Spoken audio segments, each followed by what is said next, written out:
Hello, assalamu alaikum. Welcome back to my channel BD Mom Daily Vlogs. আশা করি আপনারা ভালো আছেন। আমি আবার বরের মতো আজকে আবার নতুন একটি টপিক নিয়ে হাজির হলাম। আজকে আমরা আরেকটা বিষয়ের উপর আলোচনা করব। আশা করি আপনাদের ভিডিওটি ভালো লাগবে। তো আমি যে আপনাদের জন্য এই ভিডিওগুলো বানাচ্ছি, আপনারা আমাকে অনেকেই কমেন্ট করে অ্যাপ্রিশিয়েট করেছেন, সেটা আমাকে অনেক বেশি অনুপ্রাণিত করেছে এবং আমি অনেক খুশি হয়েছি। Thank you so much for your support. তো আপনারা এভাবে আমাকে সাপোর্ট করে যাবেন, ইনশাল্লাহ আপনাদের এই সাপোর্টে আমাকে সামনের দিকে এগিয়ে যাওয়ার অনুপ্রেরণা দেবে। তো আজকে আমরা চলুন কথা না বাড়িয়ে শুরু করছি। আজকে আমরা কোন বিষয়টা নিয়ে আলাপ করব, সঙ্গেই থাকুন।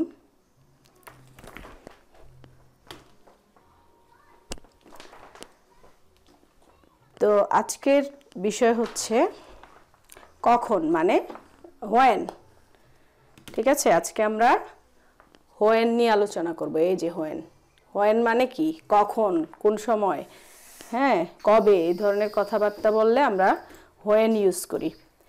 যে হোয়েন, তুমি কখন আসবে, তুমি কখন যাবে, তুমি কখন এটা কিনবে, যে কোনো ধরনের কথাবার্তা আমরা হোয়েন দিয়ে ইউজ করব। হোয়েন মানে কখন, কখন মানে কোন সময়, কবে, এইভাবে আমরা হোয়েনের শব্দগুলো ব্যবহার করব। তো আজকে আমি কিছু উদাহরণ দিয়ে শুরু করছি।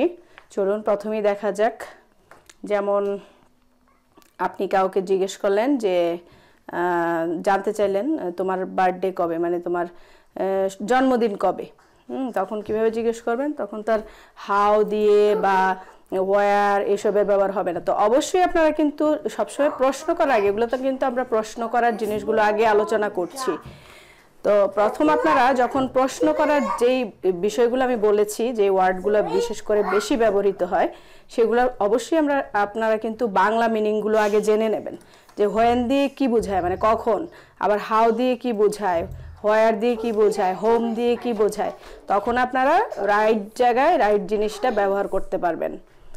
তো চলুন আমরা দেখি প্রথমে কি আছে। যেমন আপনি কাউকে জিজ্ঞেস করলেন তোমার জন্মদিন কবে, মানে when is your birthday, তোমার জন্মদিন কবে। আমরা প্রায় সময় কিন্তু জিজ্ঞেস করি, বা ছোট বাচ্চাদেরকে অনেক সময় আমরা দেখা হলে, কথা হলে জিজ্ঞেস করি। এখন অন্য দেশে বাচ্চাকে বা অন্য দেশের কোনো মানুষকে যদি আপনি জিজ্ঞেস করতে চান, এইভাবে জিজ্ঞেস করবেন যে when is your birthday, হ্যাঁ, তোমার জন্মদিন কবে। তারপর নেক্সট আসেন, যেমন হোয়েন দিয়ে আমরা জিজ্ঞেস করতে পারি when you will join, when you will join মানে তুমি কবে জয়েন করবে, মানে যে কোনো জায়গায় হতে পারে, চাকরিতে হতে পারে, তারপর আপনার যে কোনো অফিসে সে জয়েন করবে, বা সে জিমে জয়েন করবে, বা সে ক্লাসে জয়েন করবে। যেমন আপনারা কোনো একটা স্পোকেন ক্লাস একসাথে করবেন, ডিটারমাইন্ড হয়েছেন সবাই একসাথে, এখন একজন আরেকজনকে জিজ্ঞেস করবেন যে তুমি কবে জয়েন করবে। আমার তো নেক্সট ডেতে অফ নেই, আমি হয়তো নেক্সট উইকে জয়েন করব, তুমি কবে জয়েন করবে। তখন আপনি জিজ্ঞেস করবেন যে when you will join, অথবা when you will জয়েন। যে কোনো জিম হলে জিম, বা অফিস হলে অফিস, ক্লাস হলে ক্লাস, তারপরে কোচিং হলে কোচিং। ঠিক আছে, তো এইভাবে জিজ্ঞেস করবেন যে তুমি কবে যোগদান করবে, তার মানে কি when you will join, তুমি কবে যোগদান করবে। তারপর নেক্সট আসেন, যেমন এটা গেল। এখন আসেন next, when is your exam finish অথবা starting। যেমন আপনি কারোর সাথে দেখা হলো, তার হয়তো এক্সাম চলতেছে, তা আপনি এখন তাকে জিজ্ঞেস করবেন যে তোমার পরীক্ষা কবে শেষ হবে, তোমার পরীক্ষা কবে শেষ। আমরা যে কোনো সময় কিন্তু সারাক্ষণই কথাগুলো বলি যে তোমার পরীক্ষা কবে শেষ, এই তোমার পরীক্ষা কবে শুরু হবে, এরকম করে আমরা কিন্তু সবসময় জিজ্ঞেস করি। তখন আপনি এভাবে জিজ্ঞেস করবেন যে when is your exam finish, মানে তোমার পরীক্ষা কবে শেষ। এটা হচ্ছে ফিনিশ হচ্ছে শেষ, আর স্টার্টিং হচ্ছে শুরু, আবার বলতে পারেন ওভার। এরকম কিন্তু অনেকগুলো শব্দ, একটা জিনিসকে কিন্তু আপনি বিভিন্নভাবে বলতে পারেন। যে আমরা যখন বলি যে কখন, কবে, কোন সময়, আমরা একটা কথায় কতভাবে বলি না, তো এইভাবে কিন্তু একটা ওয়ার্ডকে ইংলিশেও কিন্তু একটা জিনিসকে অনেকভাবে বলা যায়, বিভিন্নভাবে, সবগুলাকে না, বাট অনেক শব্দকেই এভাবে কয়েকটা ওয়ার্ড ইউজ করে বলা যায়। যেমন আপনি বলতে পারেন যে when is your exam finish, অথবা when is your exam over, মানে ওভার মানেও কিন্তু শেষ বোঝায়। তারপর বলতে পারেন যে when is your exam starting, তোমার পরীক্ষা কবে শেষ, অথবা তোমার পরীক্ষা কবে শুরু হবে। হ্যাঁ, তারপরে এভাবে করে আপনারা জিজ্ঞেস করতে পারবেন। তারপর যেমন নেক্সট আসেন, ওয়েন ইউ আর মুভিং। আমরা কিন্তু বাইরের দেশে কিন্তু ম্যাক্সিমাম সময় মানুষ বাসা বদল করে থাকে। হ্যাঁ, বাসা আমরা চেঞ্জ করে থাকি, বিভিন্ন এই বাসা ওই বাসা বিভিন্ন সময় দেখা যায় কিছুদিন পর পর অনেক সময় চেঞ্জ করে থাকি। হ্যাঁ, জব পারপাসে বলেন বা এইটা সেটা যে কোনো পারপাসে আমরা কিন্তু অনেক সময় বাসা বদল করতে হয়। তো সেই ক্ষেত্রে আমরা প্রায় সময় কিন্তু মুভিং বলি, যে তুমি কবে মুভ করবে বাসা, বা আমি নতুন বাসায় উঠবো, তুমি কবে উঠবে, তুমি কবে বাসা চেঞ্জ করতেছো। আমরা প্রায় একজন আরেকজনের সাথে দেখা হলে হ্যাঁ তখন কিন্তু জিজ্ঞেস করি যে তুমি তোমার না বাসা চেঞ্জ করার কথা, তুমি বাসা চেঞ্জ করেছো, বা তুমি কি বাসা চেঞ্জ করবে। তখন আমরা বলি হোয়েন ইউ আর মুভিং। অথবা কেউ একজন বাড়ি কিনলো বা নতুন বাসায় উঠবে, ভাড়া নিল, হ্যাঁ তখন আমরা বলি যে when you are moving to your new house, তুমি তোমার নতুন বাসায় কবে উঠবে। শুধু জিজ্ঞেস করতে পারেন যে হোয়েন ইউ আর মুভিং, শর্টকাটে জিজ্ঞেস করলে যে তুমি কবে মুভ করবে, হোয়েন ইউ আর মুভিং। অথবা জিজ্ঞেস করবেন তুমি তোমার নতুন বাসায় কবে মুভ করবে, তখন জিজ্ঞেস করবেন when you are moving to your new house, তোমার নতুন বাসায় কবে মুভ করছো। বা তুমি কবে বাসা বদল করবে, নতুন বাসায় উঠবে, মানে এটা বাংলা অর্থটা হলো এটা। তো আপনারা এভাবে করে হোয়েনের ব্যবহার কিভাবে করতে হয় এগুলো কিন্তু আপনাদের একটা আইডিয়া দিচ্ছি জাস্ট, ঠিক আছে। তো আপনারা দেখতে থাকুন, এখন দেখি নেক্সটে কি আছে। ওকে, চলুন তাহলে দেখি আমরা পরবর্তীতে কি আছে। এখন দেখতে পাচ্ছি, ওকে আরও কয়েকটা উদাহরণ দেখাচ্ছি। ধরুন আমরা এখন কোনো একটা পার্টিতে যাব, বা কারো বার্থডে পার্টি বা ম্যারেজ সেরেমনি বা ওয়েডিং পার্টি, যে কোনো পার্টি হতে পারে। তো সেই ক্ষেত্রে আমরা কিভাবে বলবো, যেমন আপনারা সেক্ষেত্রে বলবেন যে ধরুন আপনারা সবাই একসাথে হয়েছেন, একসাথে যাবেন, সবাই একসাথে মিলে কোনো একটা পার্টিতে যাবেন। সেক্ষেত্রে আপনারা ইউজ করবেন when are we going to his or her party। হিজও হতে পারে, ছেলেও বলবেন হিজ, মেয়ে হলে বলবেন হার, ঠিক আছে। বলবেন when are we going to his অথবা হার পার্টি, বা বার্থডে পার্টি, অথবা ম্যারেজ সেরেমনি বা ওয়েডিং পার্টি, যে কোনো কিছু যেটাতে যাবেন সেটার নাম বললেই হবে। তা এখন আসুন দেখি নেক্সটে কি আছে। ওকে, তো when are we going to the park or movie or theater।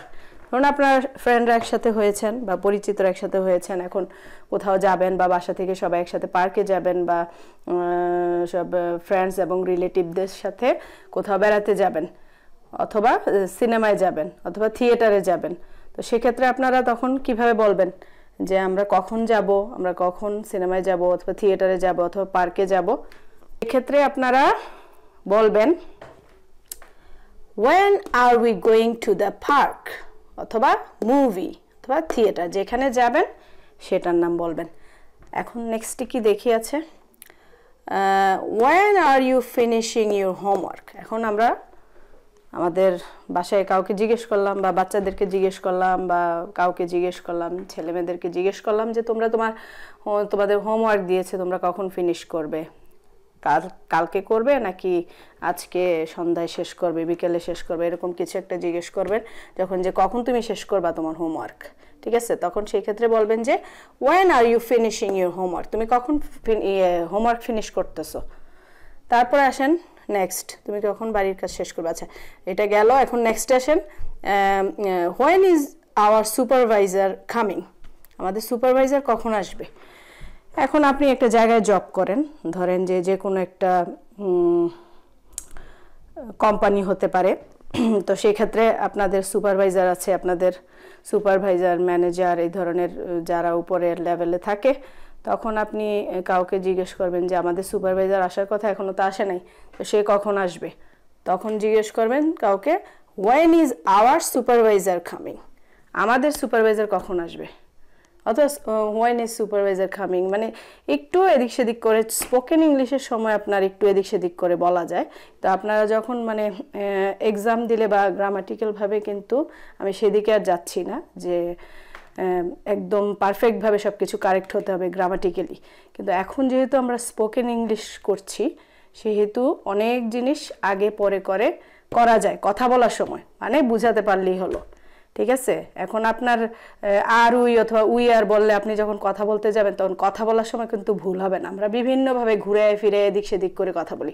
তা আমরা যেহেতু এটা স্পোকেন ইংলিশের ক্লাস করতেছি সেহেতু আমাদের এখানে একেবারে সব কিছু গ্রামাটিক্যালভাবে সব প্রত্যেকটা জিনিস যে কারেক্ট হবে সেরকম না, আমরা জাস্ট কথা বলার জন্য কিভাবে বেসিক লেভেলে আপনারা কথাবার্তা চালিয়ে যাবেন সেই জন্য আমি এই ভিডিওগুলো বানাচ্ছি। তো সেই ক্ষেত্রে আজকে যেটা আমরা করলাম, আজকের টপিকটা ছিল হোয়েন মানে কখন দিয়ে। প্রত্যেকটা জিনিসের আপনারা কিন্তু আগে বাংলা করে নেবেন, ইংলিশ থেকে বাংলা, ঠিক আছে। এখন আপনারা আগে যদি বাংলা মিনিংটাই না জানেন তা এখন হোয়েনের জায়গায় হাউ দিয়ে বসবেন অথবা বলবেন হোয়ার, হু, ঠিক আছে। এখন প্রত্যেক যে জিনিসটা জিজ্ঞেস করবেন এটা আগে বাংলাটাকে আগে সাজিয়ে নেবেন, তারপর ইংলিশ করবেন ওটার। আর এই জিনিসগুলো অবশ্যই মাথায় রাখতে হবে যে হোয়েন দিয়ে কি বলতে হবে, কখন জিজ্ঞেস করলে হোয়েন ব্যবহার করতে হবে, হাউ জিজ্ঞেস করলে কীভাবে বলতে হবে, ওয়ার দিয়ে জিজ্ঞেস করলে কি বলতে হবে।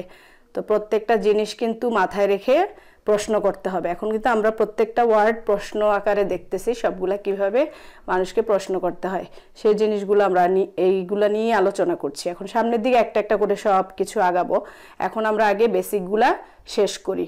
তো আশা করি আপনারা সবাই সঙ্গেই থাকবেন, আমাকে সাপোর্ট করবেন এবং ইনশাল্লাহ নতুন ভিডিও নিয়ে খুব শীঘ্রই ফিরবো। সে পর্যন্ত ভালো থাকুন, আল্লাহ হাফেজ।